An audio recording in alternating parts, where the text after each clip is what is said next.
Welcome in to DC On Screen. I'm your host, David C. Robertson. And this, my own personal Khalib, Hi. Jason. You're the devil. I like the Khalib edition. I think the last thing Casper Crumb needs is to be whatever his name is. What did I say? Mm-hmm. Crumb. That works. That's still. You're Crump. Yeah, Casper Crumb. You're slipping. That's the amount you actually care about him right now. One crumb. Yeah. The last thing he needs is like his own personal devil. Like, my cult, my savage. I'll be honest, cult. man. Oh, we do not like. If I've been around for 4,000 years and I don't have a few people that want to kill me, what the fuck did I do with 4,000 years? Yeah, but he only has one, who's apparently Rip Hunter. Yeah, but you've got to and he's got to only rip off one, Doctor Who that's after your ass. Like that. And it's a hell of a one hater that is so prominent. Is so prominent and so confusing to him that he actually named him the devil. I mean, sure. Just saying. Saying, man. I don't know. Oh. So I start out with this, though. There are still people that don't like the show because it feels a little expositional, and it seems like there are people that think it's clunky, and I think that's just because it's such an ensemble thing. I'm not exactly sure. I can't completely relate to what they're talking about, because I got to tell you at this point, I'm fucking loving this show. Not like I don't have problems. I've got no problems, but I enjoy the shit out of watching it. The show is clunky. The show is incredibly flawed. I still enjoy it, but they're not wrong. It's got some stuff to work through. I know. And a show like this with all they're doing, it's almost one of the exceptions. Like, do you know how many? Is it going to be 13? Is it going to be 13 episodes of? Is it 16? 16. Okay. Yeah. Okay. The normal theory I use that you've got 4 episodes to get through the whole introduction process. Dude, that's 25%. I thought it was going to be more. I thought it was 13. So we're talking a chunk of the available screen time you're going to be using to get people involved. I kind of feel like you have to almost abandon the normal process for that, but I can't bring myself to hate on it. I just can't. I'm having so much damn fun. It is fun. I just, I don't know. I can bring myself to hate on it a little bit. They know that they can't kill Savage. I don't understand. Okay, like there's a line in there where like they said we can't kill Savage, and then Hunter goes, "I see you've grasped the concept of immortality. Well done, you dick."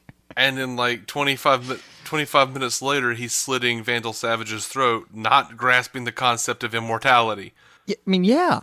To me, that's even a better grasp on the word of immortality. He can stab him through the eye as many times as he wants. Dude's still coming back. But that just feels to me like a wasted. Oh, it's futile. It's Sisyphean. It's complete wasted energy. Why are we complete waste of time? But at the same time, like you've been watching it, if you've all 3 episodes in, you've just dude like he killed his family, so you're. And because of you now, Vandal Savage knows what your family looks like and what their names are. Yeah. See, and that part's more interesting to me, is that like Rip's anger gets him back into this timeline. Like, to me, the show gets more interesting, not less, because of stuff like that. Because Rip, it starts out, I mean, the first, like, the sizzle reel from this thing from nearly a year ago was, you're not going to be just heroes, you're legends and all that stuff. Well, it looked like Rip just recruiting this badass team of people that are going to help him on blah, blah, blah, blah, blah, blah, blah. All of that was irrelevant. Right. It's really just like Rip lashing out angrily and grabbing a few vagabonds who weren't doing anything better with their lives. That's even better. That's so much better for me. This is Dirty Dozen. I loved Dirty Dozen. Yeah. Yeah, but we've also wasted 3 episodes in 1975. Yeah, I know. They're going to get out of there, though. They better get the hell out of 1975. I know we're going to 1986, and I'm excited for that. Oh, God. Break out the costume pants. The costume design is going to hurt me to watch. But you know what? And, Bethany said something about this. My girlfriend Bethany said something about this. She's like, I get it. Can we not do any more slow motion shots of them in 70s clothes? We get it. The 70s clothes are weird. Bounce chicka wow, but bounce chicka out. Okay. We don't need to keep seeing that. And I agree. Like, I want more fun from the time travel elements. And you know what? They should be leaning hard into Wentworth Miller. Because he is by far the best thing they have going on in this show. No, that's the thing. Is like his entire storyline. I feel like you're giving it.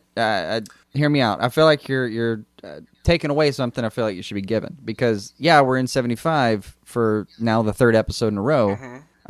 Give or take, right? But the whole point was, I would happily stay in 75 for one more episode to see Wentworth Miller's development in this episode. That's fine. Everything I didn't resent that one bit. I didn't resent the Wentworth Miller Well, stuff. it's the thing, like, the Wentworth Miller part was, like, the Captain Cold storyline was worth sticking around in 75 for one more episode. So I'm fine. And plus, the other major thing was with Palmer and Stein, and that could have happened in any year. I mean, they were having... It didn't matter where the ship was. Yeah. I did enjoy watching Ray run around inside of What's-Her-Face. Oh, yeah. Atom surgery? What? Yeah, the Atom wonderful. surgery, yeah. I say What's-Her-Face because I don't remember what her name was supposed to be, and I can't pronounce what her hot girl name is. So... Shiara. Shiara or Shira? I think it was Shiara and Kendra. Let's do it with Kendra. We know Kendra. Okay, Kendra? Is that what? I mean, it was Kendra when she was a freaking barista, but now she's kind of moved into this Shiara thing. I mean, Hulk Girl. We know what those two words are. We can use those. But God, Captain Cold through the whole episode was just phenomenal, man. I mean, he even starts out with like he kind of guesses where he's heading with the whole like, but we can't travel through time because it'll kill Hawk Girl, and she, Rip looks at him. I listen. And then the line that I loved more than anything out of the first half of this episode was "Simple don't mean easy, Captain." That was just good old plain talk wisdom, man. Yeah, that's good. I enjoyed the conflict between Palmer and Stein in this episode. He doesn't remember him. He does remember him. Okay, he doesn't really remember him. Yeah. That was all kind of fun. I liked the development on the whole thing. With those two, at least. They were a lot of fun to... Because they finally stopped being exposition machines. Like, they were... The first two episodes, the whole reason you talked to them was so they could tell you what the sci-fi aspect of the show was doing, so that you could get to the rest of the show. And this is the first time we've kind of gotten to put a lid on that for a second and just deal with their characters, which they have plenty of stuff to deal with. I mean, Palmer alone is a tragic character.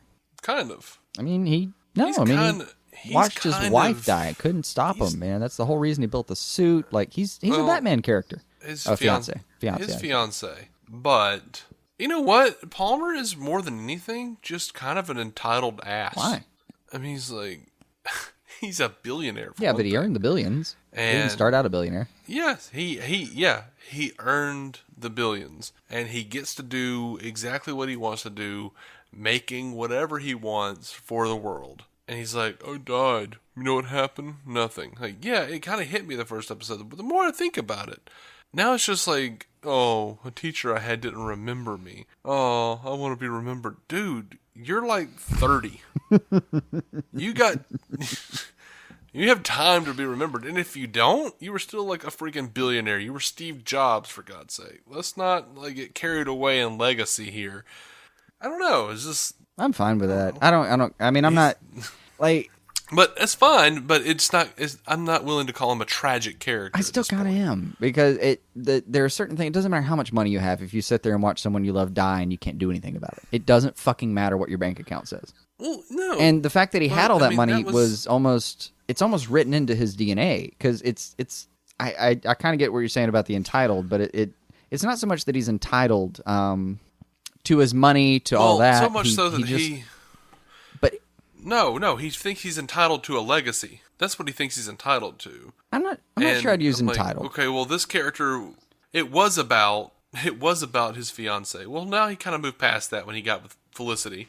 And, yeah, he brought it up again in this episode, but I'm kind of like, well, dude, you haven't thought about that in a while. You've been talking about how you don't have a legacy, and no one gave a shit that you died.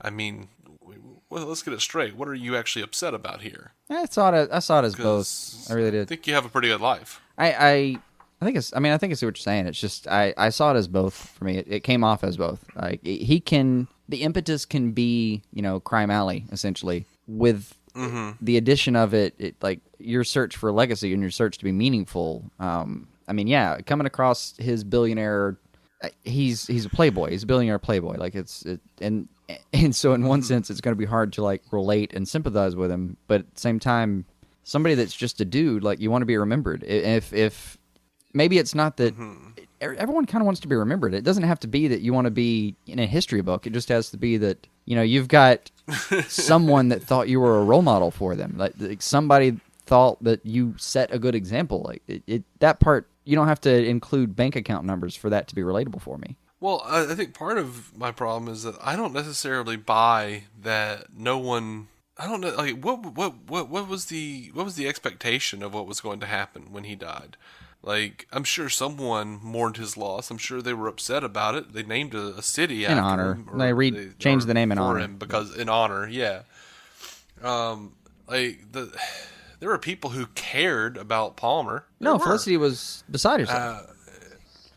Yeah, and they just didn't show, like, the teams of tech nerds who were, like, crying and putting, I don't know, things on the internet about how awesome. But that's that was kind of the point to me. Is like, I don't know. It, getting in a history book or something, that's really fucking frivolous. Like, and yeah, it was nice that Felicity cared. I mean, and he got to explore that and he got to talk to her. But it wasn't like there were 12 best friends at his funeral. There weren't people fighting over who was going to be a pallbearer. He really made no effect on his like in his actual personal life. He did not affect the people around him.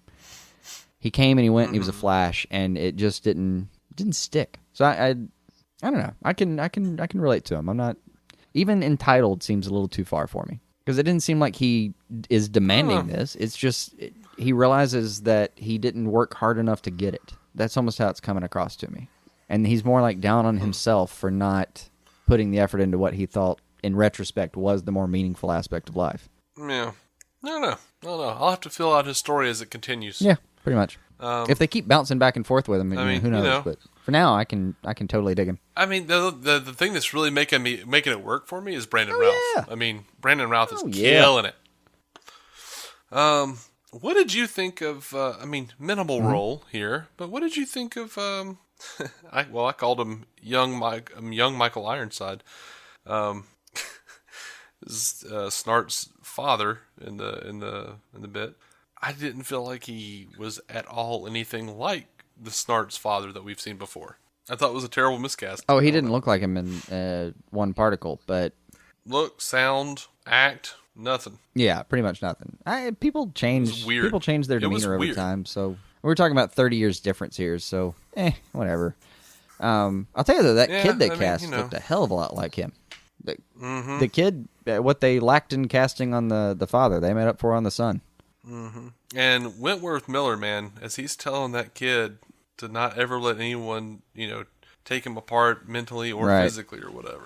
Don't let him hurt you here. Don't let him hurt you here. Yeah, the emotion he showcased there, man. Like, he's a good actor. He is. And like I said, man, they need to lean hard into Wentworth Miller. Like, they better keep his ass on the show forever. And Brandon Routh. And Brandon I'll be honest, Routh, there's not a lot of people I'm unhappy with right now. Like, this is the most fun I've ever had with Katie Lotz. By a very long shot. Yeah, but I feel like they could easily throw her out and that'd be okay. Like, she's fine. I just don't think she's in any way truly remarkable. Well, the most remarkable thing about her right now, don't get me wrong, she's got great fight scenes, and I've never enjoyed her more, but I'm still so bothered by the whole bloodlust paradox with Constantine. I require further information. I mean, I'm going to get all Dalek explain on this shit. Like, I need something. Right. That is troublesome for me. Yeah, no. I would really love it to be just like, I did fix it, that's you. It would just be great if Constantine's answer was just like, oh, no, that's just you. That's Pat. No, I like your call on that one. That would make me very happy. Hell, you don't even have to bring him on. Have Constantine write her a fucking letter. So yeah, what else we got, man? What else we got? Oh, by the way, the music in the fight scenes right now, some of the music in the fight scenes sounded kind of 70s-ish. Like, are we going to do decade-specific scoring? Because that would be awesome. That would be awesome, but, you're going to have to get some snare drum. Pull out the fucking echo. Damn you, Genesis. Yeah. I did like the line, you're screwing with history here, man. Yeah, well, history screwed with me first. Also, and still giving props to Dominic Purcell. Dude's still he's still so much fun. Of all the people that I thought I would be going, no, don't you dare get rid of him next. Like, I thought Heatwave was the one who was going to go, man. But no, I want him around. I do. He's too funny. Yeah, he's good. Now, did you notice this? And, I'm not knocking it because they did go to Central City, and within city limits, even further out than that, you'll have the same contractors doing different housing, and it'll look very similar. But I can't help but notice that Snart's house looks like a slightly modified Joe West house. It was damn near Joe and Barry's house, man. Yeah, I'd have to go back and look at the two. I see what you're talking about. I'd have to go. I mean, it was just barely set redressed. Hey. I mean, there are only so many variations on suburban home. But I see what you're talking. I see what you're saying. Just took me out a little bit. Just a little bit. I did like the money is not power, belief is thing for the Vandal Savage cult. Yeah. That was fun. Yeah, that was good. See, I'm still like you're more down on Savage than I am right now. I'm not at all at odds right now with Casper Crump's performance. And like the points where I feel like I've never been attached to the caveman Savage. I've never been attached to that image. Like, I'm fine with him being slightly more, even slightly more suave. Just a dude who looks a little visceral, And the him fighting with Rip, like, he was savage during the fight. And by the way, Rip can fucking fight. That's cool. That's a nice. Seems like something you should train a time master to do. Maybe hand-to-hand combat should be in that. Yeah, sure. And dude, he can throw down. I fucking loved that.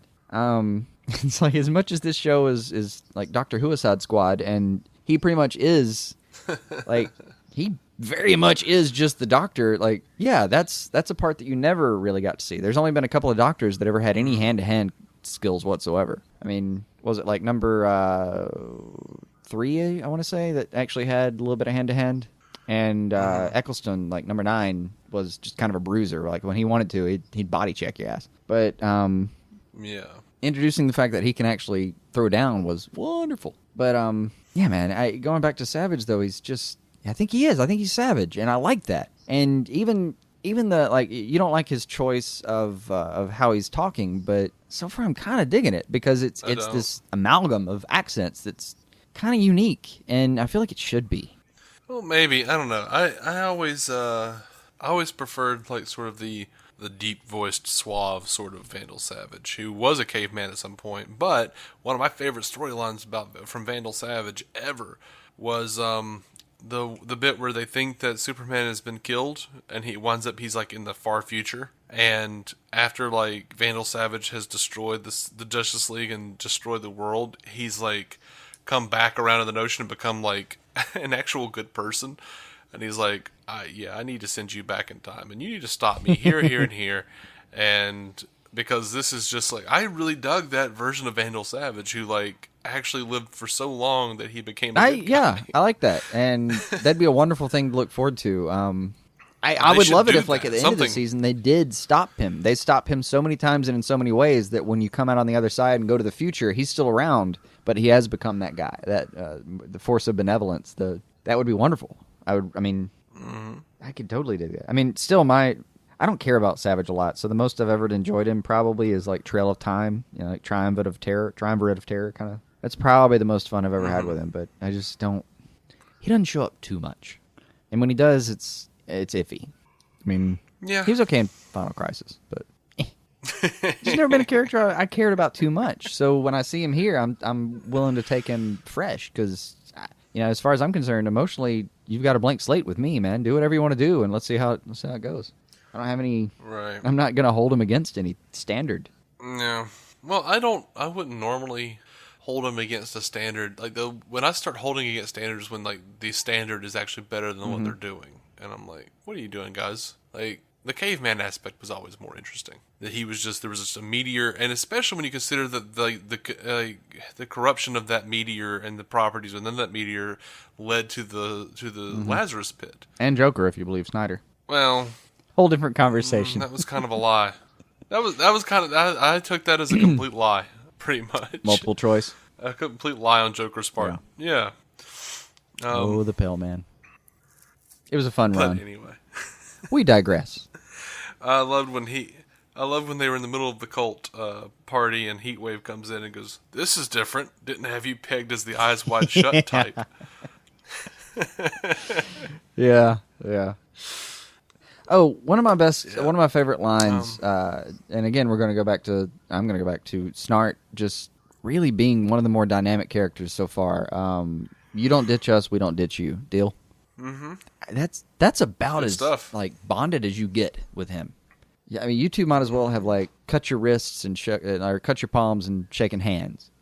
Yeah, I did feel bad for Snart. I mean, he did everything he could, and his dad's still just a dumbass. Yeah, man. I felt like he was almost. You know what? I laughed. To, like, not exist. He really kind of was. Like, he was willing to change everything he was, just to kind of change how it affected his sister. And his little speech about, because if I kill you right now, my sister will never have been born, so you get a pass. Like, he means it. I mean, dude, Captain Cole's just not that bad a dude. End of the day, he will protect his own, and that is an instinct that I feel like comes from somewhere that can be used for good. Mm-hmm. Definitely. I actually laughed really hard when Sarah was just like going crazy stabbing. Mm-hmm. And then it wasn't funny anymore when it was the floor. Yeah, I know. That hurt me a little. I was like, that's awesome. She's just, never mind. Just the floor. Thanks, show. Getting my hopes up. I mean, she's been crazy stabbing folks with knives, throwing knives at people everywhere with knives. Why not? Just stab. How many knives do you have? Yeah. That was good. I enjoyed all those scenes. All those fight scenes with all the, what was it, South American mercenaries or whatever it was. Yeah, she calls them out pretty quickly for what they're actually able to do. Yeah, all that was a lot of fun. I was a little lost on why were they just going to get Carter's body? Was that the point of all that? Them going to the cult? Tracking down Vandal Savage? Was it just to get back? Because that's what I thought it sounded like. Yeah, I haven't. Like, he will not desecrate his body. I haven't put too much thought into it, but it did seem like, okay, we're stuck here right now because Hawk Girl we can't take her through time at the moment. We're gonna have to be here for a minute. Mm-hmm. What, like, he's already, like, we're only a couple episodes in, and he's already taken this much from us. He will not desecrate the body too. So they go back for it, and he just definitely does desecrate that body. Also, and I wrote these notes, and then I read them this morning, and my exact note was, so he can bestow extra mushrooms, ? And then I realized what I was talking about. So he can give out extra mushrooms. He can apparently when he like drains Carter's blood. Oh, you're making a Mario reference. Gotcha. He can give people extra life. That was a neat tweak. I feel like they did that for a reason. Like, surely we're going to see something having to do with that. Oh, yeah. Yeah, sure. And they gave, like, Sergeant Pedophile an extra 100 years. I mean, that looks like a registered card-carrying member of NAMBLA right there, dude. Dude, if he's Sergeant Pedophile, Vandal Savage himself has got to be like Praetor Pedophile. He does not seem pedophilic to me at all. He doesn't seem that level of creepy. He's creepy, but in a different kind of way. He does to me. Like, I feel like if he's going to... He always looks like, every time he opens his coat to pull out a knife, I feel like he's got to pull out his dick. Like, he's... Yeah, but I feel like he'd do it to a room full of adults, not a room full of children. His little four-banged sidearm dude, whatever the hell, I don't know, that weird wishes he was Robin Lord Taylor guy. Yeah, it like I did think that guy. Yeah. That guy feels like he'd show it to a room full of children. This guy, like Savage, he looks like he'd show it to a room full of lumberjacks and then rape a few of them. Because why not? Because he's been here longer than you. Yeah, Vandal just looks like he would do it to anybody and enjoy the hell out of it, as long as they didn't. It actually does sound pretty accurate for him, but I guess that cuts to my point. He's more of a generalized rapist, not a more specific one. That's Shayera, my love. Oh, one Palmer and Stein line. Their dynamic I really loved in general, but the one line Stein comes back with like, "So you did remember me? Yeah, I just enjoyed taking you down a peg or two." Hell yeah. Yeah, but then he was like, okay, I didn't remember you. Yeah, I know, but still, before that, even, like, it's a false premise, and yet he still manages to take him down a peg or two, just by even saying it. He, like, wills it into existence. Mm-hmm. And you know the thing I feel really bad for episode 4 is poor Jax. I feel like he's, what do you say, he was 21? He's early 20s, right? Like, real early 20s? Like, I think he was 20 in the first episode. Just acquired the ability to walk into a bar and order a drink. If he does have it, I mean, I don't know. He said he was 20, so no. yeah. That he's got a rude awakening ahead of him if they're heading to the 80s. He in his blessed ignorance, he knows not of parachute pants. Mm-hmm. Well, he did say what the hell are parachute pants. So. I remember enough of the 80s to I know exactly what those are. I remember enough of the 80s to miss it. I don't miss it at all, man. I just don't. I'm not saying anything looked good. I'm just saying I miss it because that's kind of nostalgic asshole. No, not one particle of nostalgia in the entire decade for me. I as soon as we got to flannels and Cobain, I was just a happier person in general. Yeah, well, give me feathered hair on a marquee post with shoulder pads.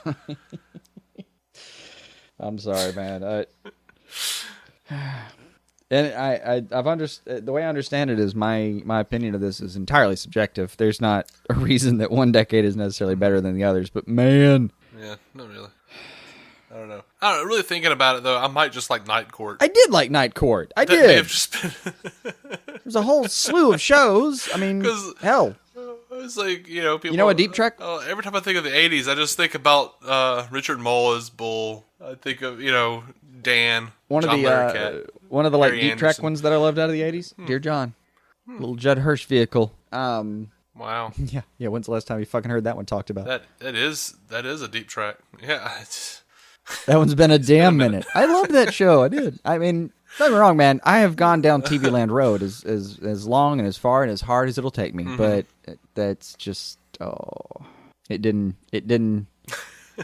Going to school, or even I had an older sister too who was particularly she was old enough that she was particularly fashion observant. So all of the really poor fashion that I remember, like the T-shirt being pulled to one side with that little bitty band thingy that was used and all that. Like, dude, I saw that on the daily. I was so unhappy with it. Mm-hmm. And I mean, I was like, I'm like, but you rode that Nick at night like it was a dick at night, bareback, motherfucker. But dude, that was the sound of you going too far. Like, I hear that sound from you every now and then. I didn't need that. But yeah, dude, the TV wasn't the most egregious part. It really wasn't. Like, it was... I don't know. The 80s did bring us Growing Pains and true. Full House and God Help Us, Family Matters. All of which I watched step by because, step. Yeah, I was young and impressionable. All of the Miller Boyette atrocities. Right. Yeah, dude. It's the color. The color scheme alone is enough to like. Oh my god, I couldn't do it. And I'll see it. It's we couldn't I'll understand. See it revived here and there. Like you'll see like the neon, the straight neon yellow, like the caution tape. Not caution tape. That's actual yellow. Mm-hmm. But like the, it's that fluorescent they use on vests to say like I'm here, don't run over me. Just are you talking about like the piss yellow? What I'm saying is that cards? People dress like they were a goddamn like bowl of Fruity Pebbles, and I fucking hated it.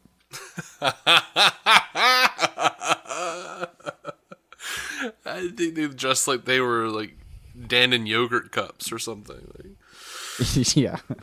I see your Fruity Pebbles. Yeah. When the 90s came around and there were more like solid color choices and Oh no, sir. Oh no, it went no, not the beginning of the 90s. We still had the the beginning of the. See, for me, there's like on. When you say the 80s or the 90s, like when I say the 80s, what I really mean is like 83 to 93, and when I say the 90s, I really mean like 93 to 03 or whatever. It's all there's like a 3 or 4 year offset to it. But like specifically, like in the early 90s were like their own thing because it took everything in the 80s and just made it neon. Well, more neon than it was. Like textile manufacturing or textile capabilities up the ante, and everyone was like, "No, we can all look like fucking fireflies." Right? A mess. It's like, well, what if we do all this, but we suddenly all look like we're buckets of sherbet. We're talking about a time where like Neapolitan ice cream was the vogue. You couldn't even have one-toned ice cream. For fuck's sake, man.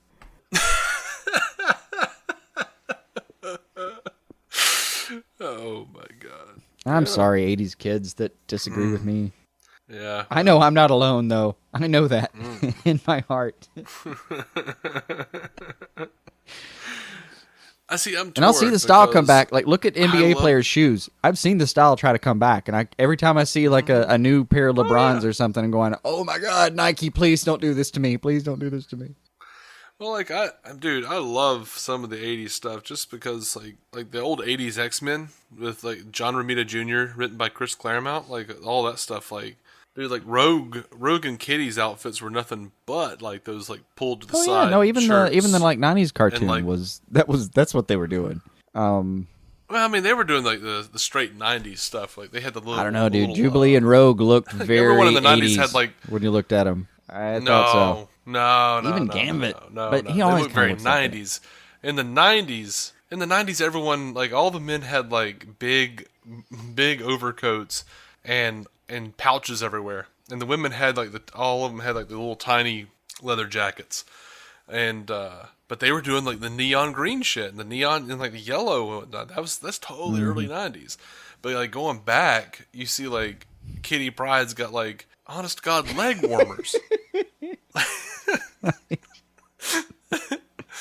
and like Rogue has just like one of these like pulled to the side green shirts on and like black. Bodysuit legging type of thing. She looks like she has like leg warmers too. Like seriously, like those cats weren't messing around. I do recall as much. I do. And Storm had a mohawk and looked like she was dressing like Billy Idol. The Mohawks were '80s. They were '80s. I mean that's even like what I'm talking about. We're let's get back to DC here. That's some Dark Knight Return shit with the Mohawks. Like we know that was '80s. I mean true punk fans. Thank you. God, I love those jokes. True punk fans are gonna call me out and be like, "No, dude, the Mohawk came out of the '70s and the punk movement." Okay, late yeah, I know, 70s, I fucking know, I got it. I've seen enough behind the music. Yeah, that was like 70. That was like 75, 77. Like your rule of decades applies. Yeah, there's variation. You generalize with the '80s, or with decades. But anyway, weren't we talking about Legend of Tomorrow?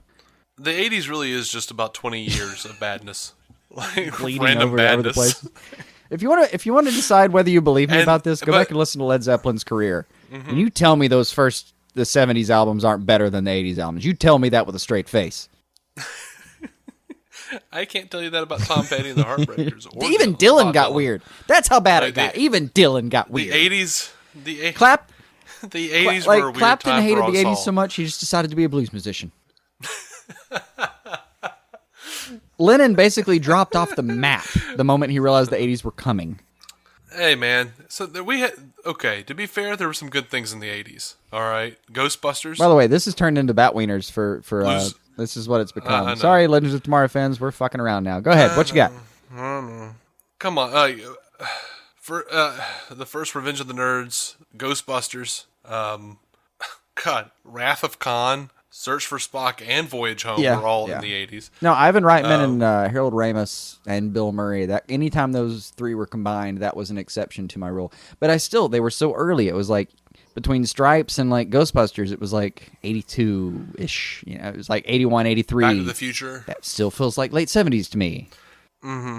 I mean, the '80s truly gave you Ghostbusters 2, which is I still adore the fuck 89. out of it because I grew up on it, but. The critics would disagree, and yet every time I hear that song, I'm all about it. Like I can't. All I can imagine is the Statue of Liberty like marching towards people. It's all I will never be able to hear that song. Well, yeah. But Dark Knight Returns, man, that was 1986, I think, or 1985. 86. One Crisis on Infinite Earths, that was like 85. Year one, 87. Dude, all I'm saying, the '80s had some good stuff. Tears for Fears, Songs from the Big Chair. I'm not. You're not going to agree with me on that one, but I stand by it. I stand by it. I'm not going to be able to do it. I mean, we're like, all right. McCartney. Do we have anything else to say about Legends of Tomorrow? We're talking about Wings here at this point. Even McCartney fell off. Even McCartney. Oh. Yeah, I liked Live and Let Die too. I can't remember if that was 70s or 80s though. So forgive me on that. Yeah. Anyway, we liked Legends of Tomorrow. I liked Legends of Tomorrow. You're more dubious. I liked it. I'm more dubious, which makes sense since everyone's sparking doobies in this show. But you know what? It's okay. There's cocaine in the next episode. Better. Yay! Next episode, maybe Sarah does cocaine while Palmer and Stein and Rip Hunter argue over Reaganomics. Yeah. There's going to be a trickle-down discussion, and Sarah and Heatwave are going to call them all fucking idiots while they blow another line. And it's going to turn out that Reagan's like selling... Forgive my phrase. Selling arms to Vandal Savage. Anyway, we don't know that any of that's going to happen. God help us if we're right. That something went very wrong. All right. Oh, man. So anyway. Flipper Hands and Batwieners section. We managed it anyway, even without a news episode. We did.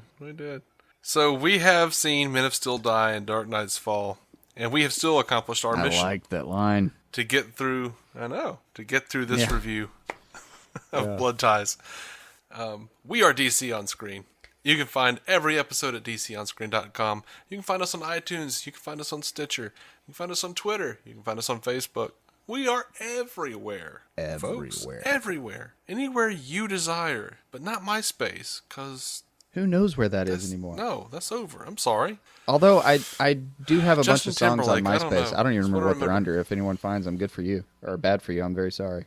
Ooh. I don't even remember the login. I don't remember the name of what it's under. Ooh, man. That is a thing you shouldn't have told me. Well, they're out there. Don't worry, Christopher White. I'll find them. Both of you. Choose better life paths. Yeah, nope, that's happening. All right, so you know the spiel, man. We love the guys over at the Marvel Cinematic Universe podcast. They're like us, but with Marvel. And so they're good friends of ours. Go check them out, mcucast.com. We're both proud members of the Giant Size Team Up Network, giantsizeteamup.com. That's going to do it for this week. No news episode this week. We'll get back to that next week, I guess. And until then, keep some DC on your screen, please.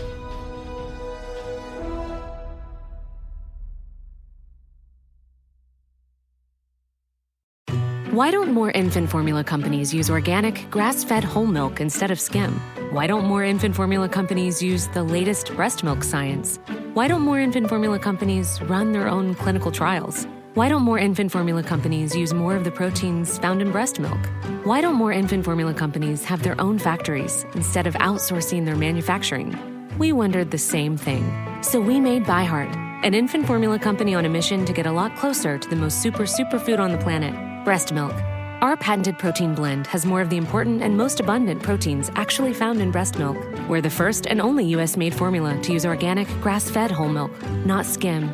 We even conducted the largest clinical trial by a new infant formula company in a quarter century, with clinically proven benefits like easier digestion, less spit up, and softer poops versus a leading infant formula. And we make our own formula in the USA and our very own factories in Iowa, Oregon, and Pennsylvania. ByHeart, a better formula for formula. Learn more at byheart.com. Judy was boring. Hello. Then Judy discovered ChumbaCasino.com. It's my little escape. Now Judy's the life of the party. Oh, baby, mama's bringing home the bacon. Whoa, take it easy, Judy. The Chumba life is for everybody. So go to ChumbaCasino.com and play over 100 casino-style games. Join today and play for free for your chance to redeem some serious prizes. ChumbaCasino.com. No purchase necessary. Void where prohibited by law. 18+ terms and conditions apply. See website for details.